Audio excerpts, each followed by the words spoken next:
Вот собирает информацию клуб медиа данные. Не десяткам, не 50, а сотнями, до 500. Собирает информацию, собирает.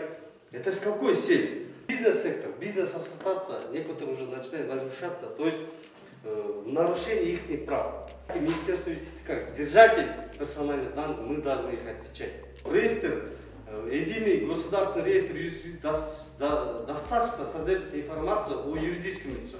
Наименование, адрес, регистрационные данные, руководящего органа и другие, которые, я думаю, достаточно для, как они укажут, журналистского расследования. А персональные данные, я думаю, только с разрешением согласия учредителя, либо с требованием уполномоченного государственного органа. Мы почему решили это все дело обжаловать? Поскольку такой запрет очень, ну, скажем так, совпадает неожиданно с тем разбирательством, которое сейчас идет в отношении Клуб Медиа. Семья Матраимовых и общественный фонд отца Матраимовых, они обратились с иском к журналистам, Клуб Медиа в том числе. То есть я хочу обосновать законный интерес нашего обжалования, да, что мы не просто там люди с улицы пришли и обжаловали, да, а мы непосредственно заинтересованное лицо в том, чтобы доказать, что мы получили информацию законно. Мы получаем информацию законно, и Клуб Медиа хочет распространять и получать ее законно.